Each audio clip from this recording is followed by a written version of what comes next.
वनवास के घने अंधकार में अर्जुन एक शांत नदी के किनारे विश्राम कर रहे थे। चारों ओर ठंडक और खामोशी थी और उनका मन भी अज्ञात विचारों में उलझा हुआ था। नमस्कार दोस्तों, स्वागत है आपका अपने YouTube चैनल तथ्य में। वनवास का यह समय अर्जुन के लिए किसी रहस्य की तरह था, जहां हर कदम उन्हें एक नए मोड़ की ओर ले जा रहा था।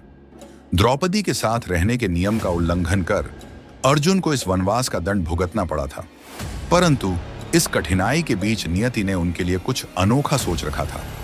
एक दिन जब सूरज धीरे धीरे डूब रहा था, अर्जुन ने नदी में हलचल महसूस की। उन्होंने ध्यान से देखा, लेकिन कुछ दिखाई नहीं दिया। तभी जल में से एक रहस्यमयी स्त्री का चेहरा उभरा। उसकी आंखें जैसे गहरे सागर की गहराइयों में छिपे हुए अनंत रहस्यों से भरी थीं। वह उलूपी थी, एक नाग कन्या जो जल के अधीनस्थ सभी जीवों की रानी थी।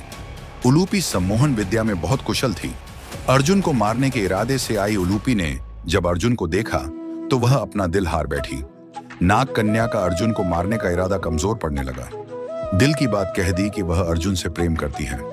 उलूपी के विवाह प्रस्ताव को सुनकर अर्जुन ने उसे अपनी पत्नी द्रौपदी के बारे में बताया। अर्जुन की पहली पत्नी द्रौपदी के बारे में सुनकर उलूपी ने कहा कि द्रौपदी भूलोक में आपकी पत्नी है, मुझे इससे कोई आपत्ति नहीं है।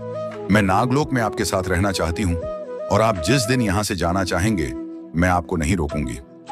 नाग कन्या की यह बात सुनकर अर्जुन ने उलूपी का विवाह प्रस्ताव स्वीकार कर लिया और अर्जुन के साथ उलूपी का विवाह हो गया। उलूपी की आंखों में एक अजीब सा सम्मोहन था और अर्जुन भी उसी सम्मोहन में खोते जा रहे थे, जैसे कोई अनजानी शक्ति उन्हें खींच रही हो।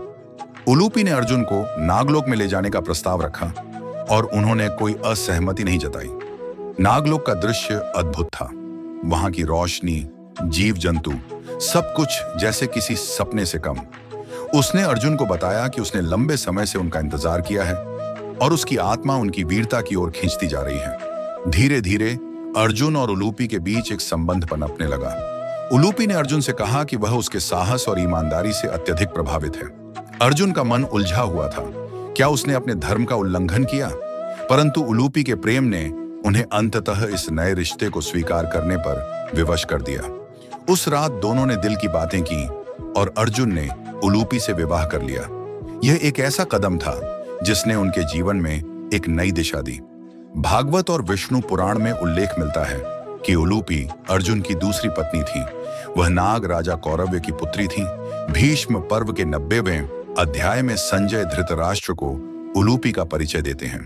बताते हैं कि किस तरीके से गरुड़ ने नागराज की पुत्री उलूपी के मनोनीत पति का वध किया। इसके बाद नाग राजा कौरव्य ने अपनी बेटी का हाथ अर्जुन को सौंपा। अगले दिन जैसे ही सूर्योदय हुआ, उलूपी ने अर्जुन को एक विशेष वरदान दिया कि अब जल में उन्हें कभी हानि नहीं होगी और सभी जलचर उनकी आज्ञा का पालन करेंगे। अर्जुन ने महसूस किया कि यह वरदान उनके लिए किसी रहस्य से कम नहीं था। यह सुनते ही अर्जुन के अंदर एक नई शक्ति का संचार हुआ।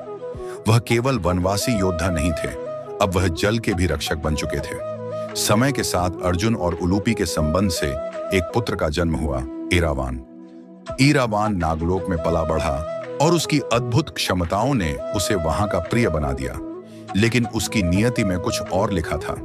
इस प्रकार अर्जुन का वनवास केवल एक साधारण दंड नहीं था, बल्कि एक अद्भुत और रहस्यमयी यात्रा थी। उलूपी और ईरावान से मिलना अर्जुन के जीवन का एक ऐसा अध्याय था जिसे कोई भी योद्धा कभी नहीं भूल सकता।